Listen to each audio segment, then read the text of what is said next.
السلام عليكم، مرحبا بكم في القناة للميد حفصة. معكم حفصة البلاوي. مرحبا بكم في فيديو جديدة. اليوم هذا الفيديو هادي غندير لكم فيها درس ديال الرياضيات سنة ثانية اعدادي. الدرس ديال اليوم اللي هو الاعداد الجذرية بالعربية وبالفرنسية لي نومبر راسيونيل. اذا في هذا الدرس هذا غنعرفوا شنو هما لي نومبر راسيونيل وغنعرفوا 5 القواعد الاساسيين اللي كيخدموا عليهم لي نومبر راسيونيل. اذا نبداو الدرس ديالنا. نبداو باول حاجه بلو تيتر.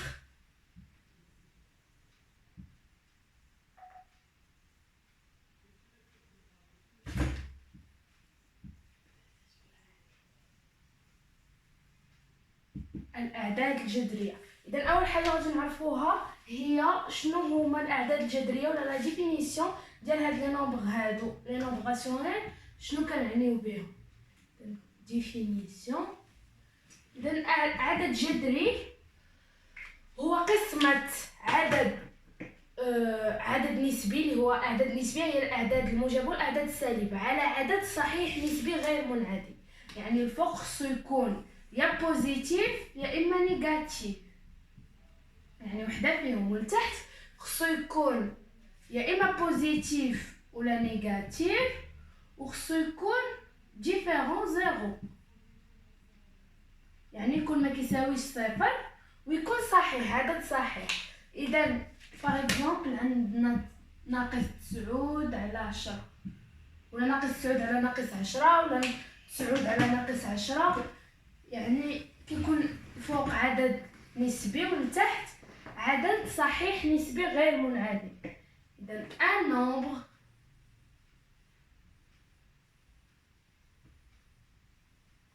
راسيونيل عدد جذري et le quotient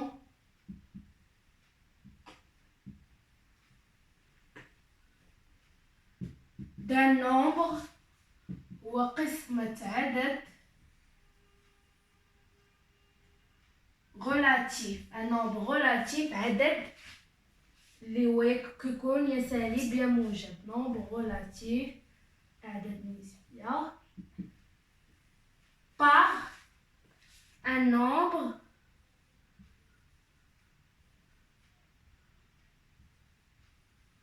على عدد صحيح طبيعي غير منعدم. entier relatif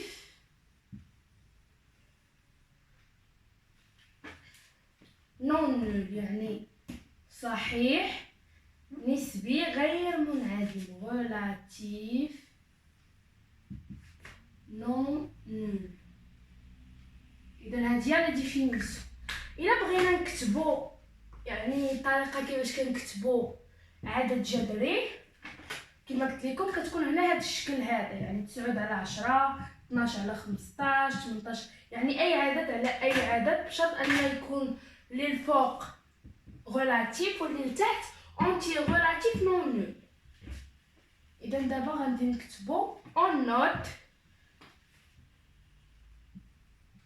un nombre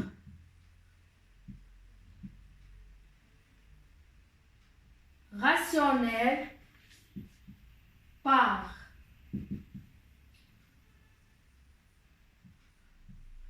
يعني كيفاش كنكتبوا هذا العدد الجذري هذا.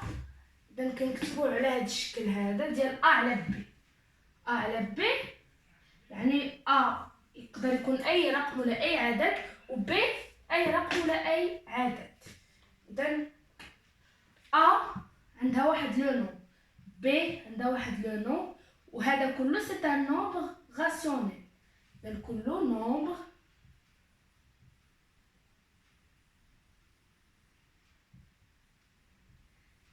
عدد جذري. اذا هذا كله عدد جذري. الفوق كيتسمى البسط بالعربيه بالفرنسيه numérateur.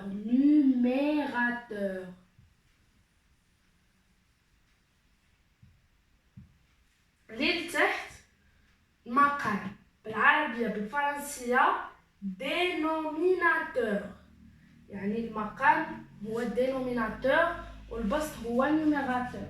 dénominateur ناتور اللي هو المقام. النيميراتور هو البسط، و لو نومبر راسيونيل هو عدد جذري. اذا هذه هي لا ديفينيسيون، وهكا كيفاش اون نوت ان نومبر راسيونيل. جيفاس بوغ باش نكتب لا بروميير رègle.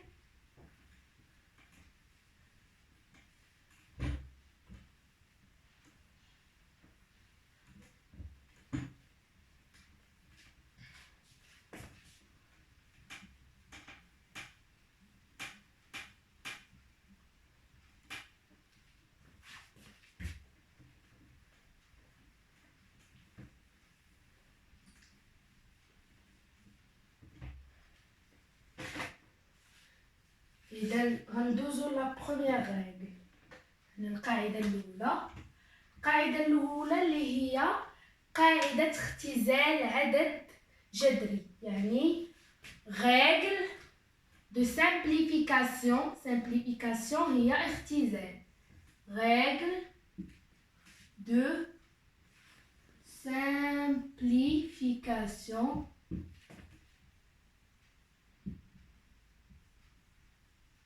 d'un nombre rationnel. قاعدة اختزال عدد جذري.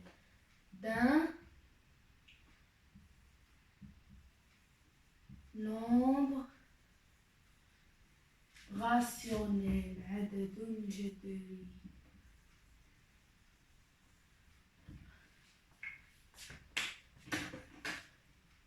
إذن dans un nombre rationnel في عدد جذري. dans un nombre rationnel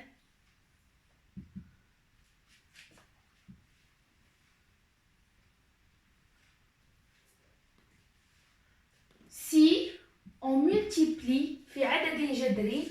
إلا ضربنا البسط والمقام في نفس العدد الجذري ما كيتغيرش. إذا dans un nombre rationnel si on multiplie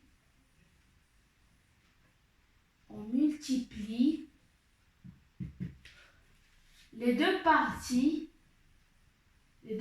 هما البسط والمقام. le numérateur et le dénominateur, les deux parties par le même nombre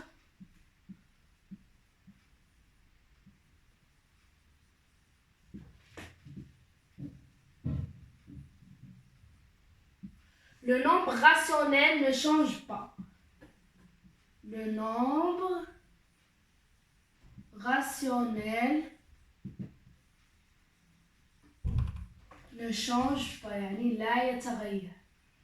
ne change pas.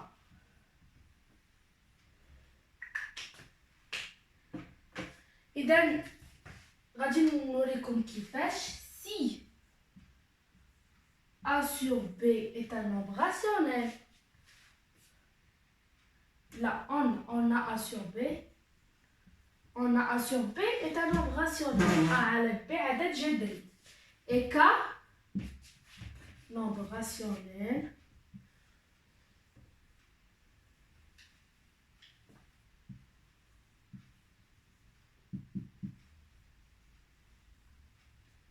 Et K, un entier relatif. صحيح طبيعي. يمكننا نقولوا un nombre entier relatif ولا un entier relatif. صحيح نسبي. إذا A sur B, alors voilà donc A sur B égale à A fois K sur B fois K. إذن هذه هي لا ريغل، وهذه طبقناها ب A sur B و K باش تفهموا أكثر. دابا غندير لكم ليكزامبل باش يعني ملي كيكون داكشي بلا نومبر A sur B كتوضح، ولكن ملي كيكون داكشي بلا نومبر كيزيد يوضح. يعني غتكونوا خديتو، يعني غتكونوا فهمتو. ملي غادي ندير لكم بلا نومبر غتزيدوا تفهموا اكثر واكثر القاعده. نديرو ان اكزامبل.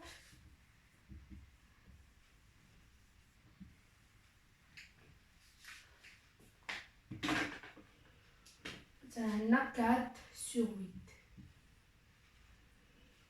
et 2 donc 4 sur 8 est-ce que égale 4 fois 2 sur 8 fois 2.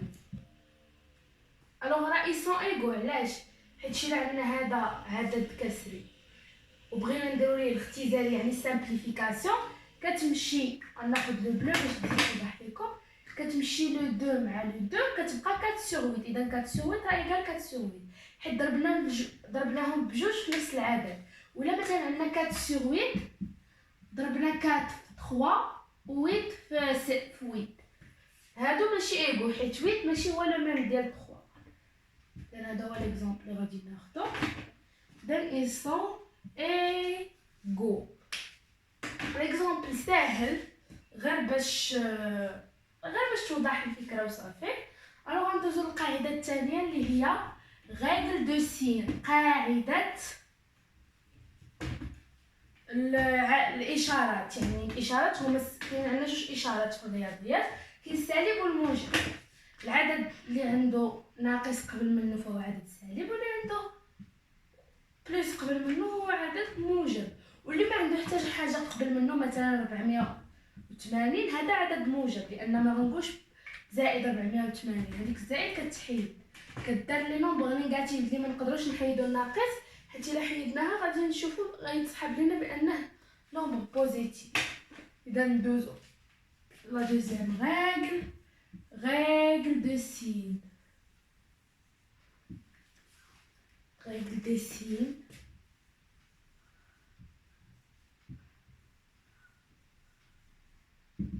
قاعدة الإشارات. إذن هاد القاعدة هادي شنو كتقول؟ كتقول سي le numérateur ou les deux parties du nombre rationnel, le numérateur et le dénominateur sont les deux parties du nombre rationnel. Si les deux parties du nombre rationnel ont le même signe, إلا كانوا les deux parties يعني جزئين ديال عدد جذري عندهم نفس الإشارة، فالعدد الجذري عدد موجب. Le nombre du nombre rationnel ont le même signe, alors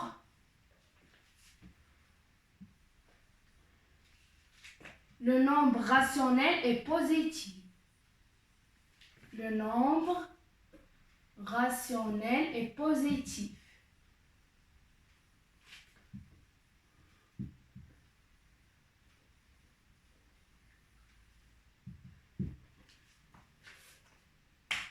إذا إلا كان عندهم نفس الإشارة فالعدد الجذري كيكون بوزيتيف. إذا غنعطينا A sur B est un nombre positif.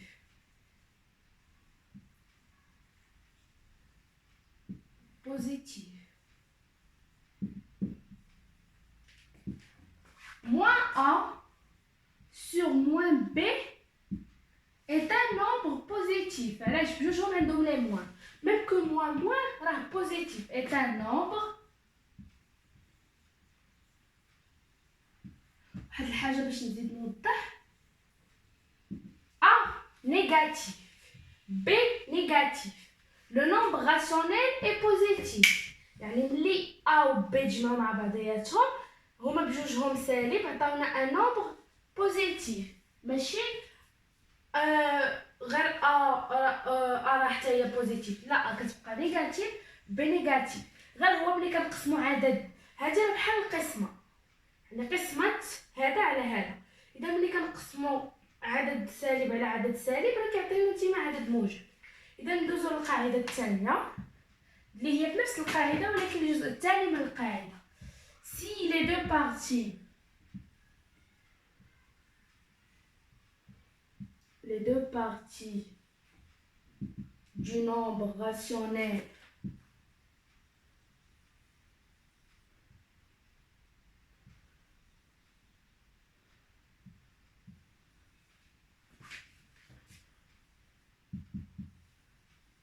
ont des signes contraires عندهم إشارات مختلفة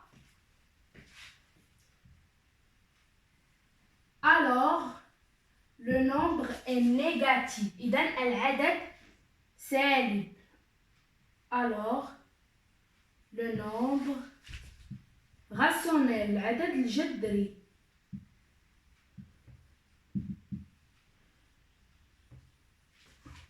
est négatif.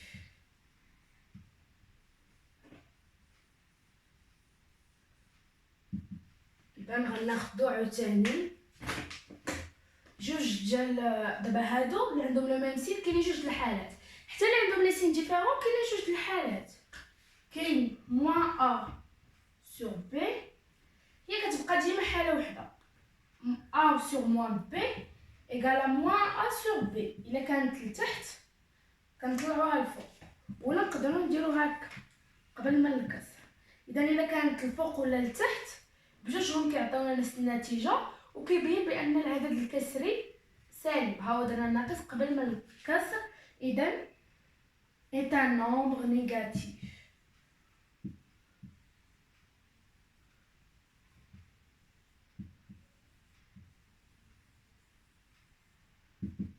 إذن هذه هي القاعدة الثانية وغندوزو للقاعدة الثالثة اللي هي تساوي عددين جذريين. ملي كيكونوا عندنا جوج الأعداد جذرية وبغينا نعرفوا واش هاد الجوج كيتساويو. إذن جيفاس لا ريغل باش نكتبو نوتر ريغل.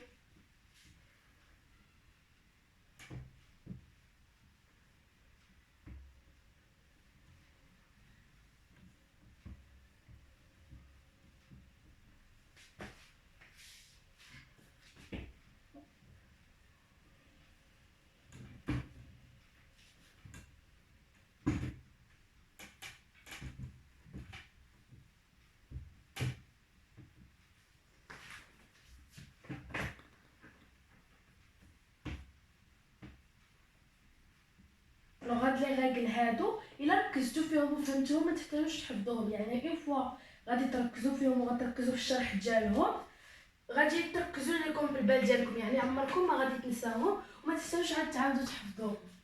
اذا troisième bon égalité de deux nombres rationnels. Égalité de deux nombres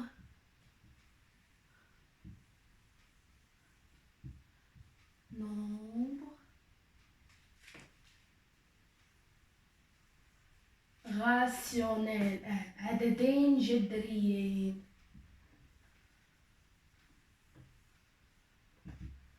اذا غادي نعرفوا هاد ليغاليتي هادي كيفاش كتكون. اذا a sur b et c sur d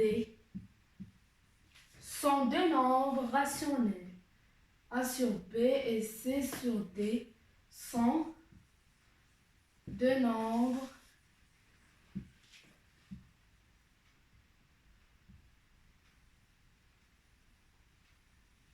rationnels عددين جذريين.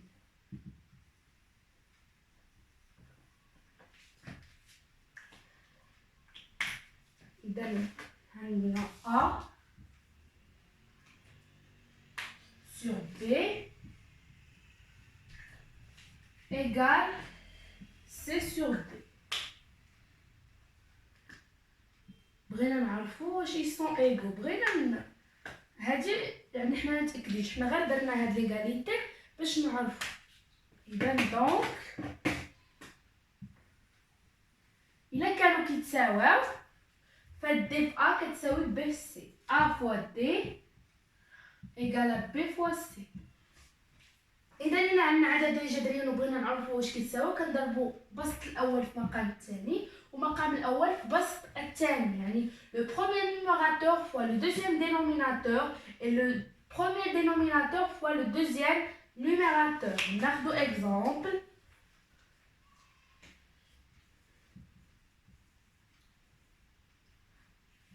Exemple, 3 sur 6 et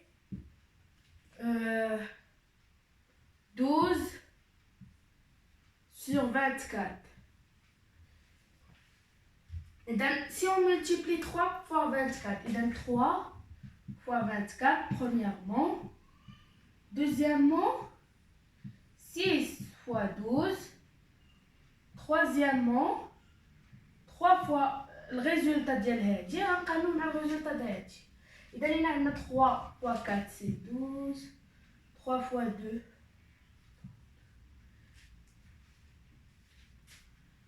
إذا هانتوما شفتو؟ باردون تلفت حابين واش في 14. إذا 3 في 24 كتساوي 72 و 6 في 12 72. إذا عندنا 72 كتساوي 72. إذا quatrièmement 3 fois 24 égale à 6 fois 12. Alors, pour conclure, cinquièmement, 3 sur 6 égale à 12 sur 24.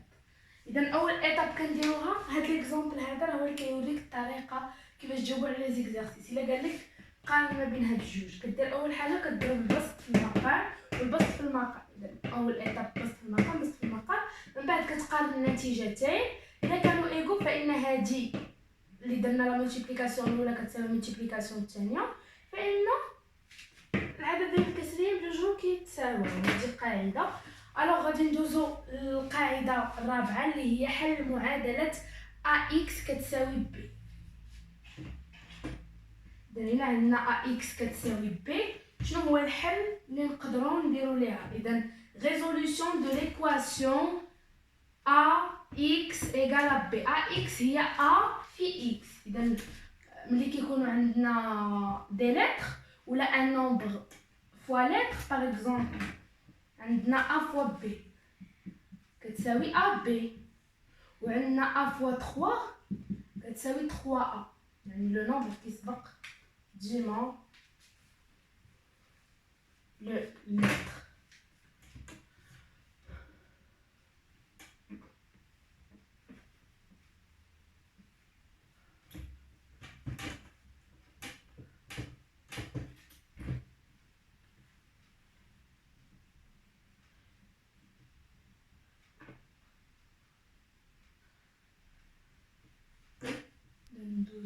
La règle numéro 4. Résoudre la résolution de l'équation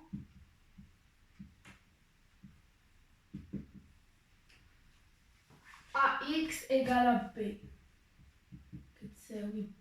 إذا A fois X كتساوي B.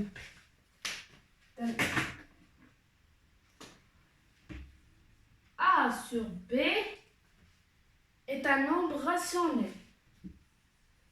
هو عدد جذري. الوغ هاد لو نومبر راسيونيل يقدر يكون حل ديال شي معادلة.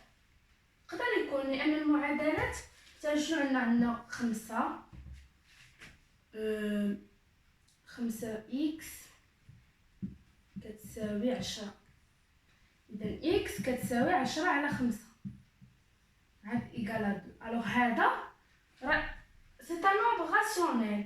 مثلا إلا كان عندنا 5 إكس كتساوي 3 ولا كتساوي 13.45. إذا إكس غتساوي 13.45 على 5. إذا هادي هي الطريقة ديال حل المعادلة. إذا هادي سا بو إتر واحد الحل ديال ليكواسيون. إذا هنا بالنسبة للريزولتا شنو خدينا هذا على هذا. باردون هنا ماشي A sur B B sur A، لأن ميمكنش B sur A. هانتوما تعرفوا علاش B sur A وماشي A sur B. عندنا هنا إذا شنو خدينا اللي درنا في النيميراتور؟ خدينا هذا بإيكال. إذا النيميراتور اللي هنا اللي الفوق هو هذا. إذا غتكون ليكواسيون كتساوي B. إذا واللي لتحت هو اللي تضرب في إكس، إذا غتكون أ فوا إكس. إذا هذه هي ليكواسيون اللي كتجاوب عليها هاد لو نومبر هذا. هاد لو نومبر راسيونيل est une réponse d'une équation. Alors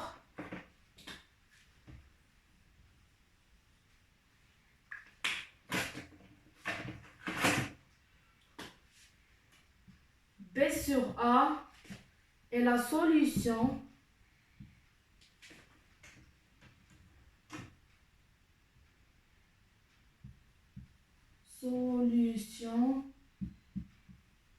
de l'équation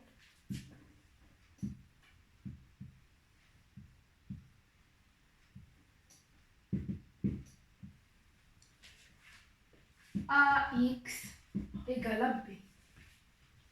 إذا غناخدو ان اكزومبل. إلا كان عندنا 5 على 13، ف5 على 13 هو حل معادلة 5x كتساوي 13. هادي هي لا سوليوشن، هادي سوليوشن ديال هادي، يعني اي لا سوليوشن de l'équation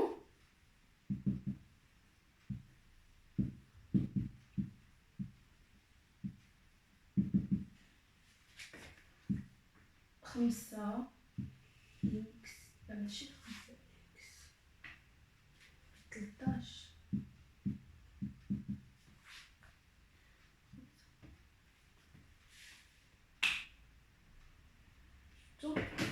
إذا هذه هي ليكزامبل اللي خدينا.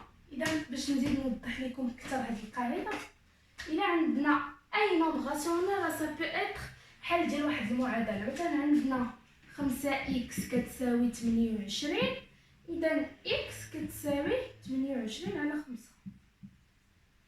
اذا هذا راه حل ديال هاد لا سوليوشن هادي، يعني باش تزيد توضح الفكره اكثر.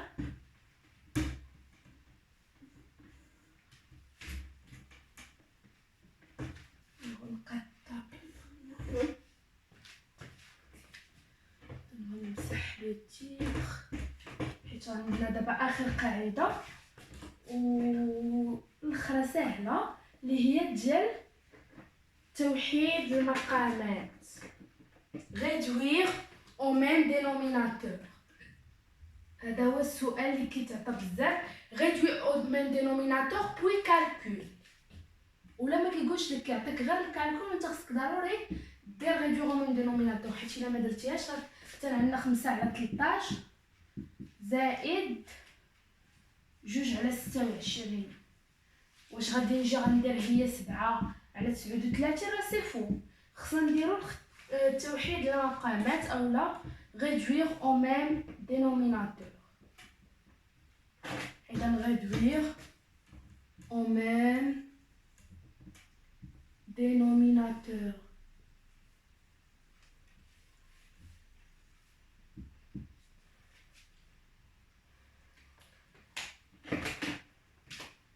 Si deux nombres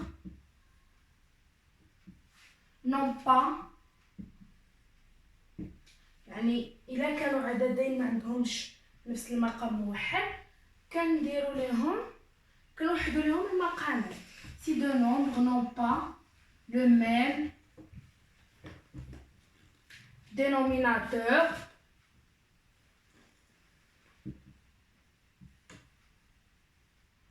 on les réduit، يعني كنوحدوا لهم المقامات on les réduit au même dénominateur. Au même dénominateur، يعني بطريقة أخرى كنقلبوا على المقام المشترك. On cherche le dénominateur commun، المقام المشترك. فاكتور هو عامل، هنا ما عندناش العوامل، انا غير خطأت وقلت فاكتور كومبلكس. اذا مثلا هنا غناخدو لي نومبر اللي خدينا قبيله 5 على 13 اي 2 سور 26.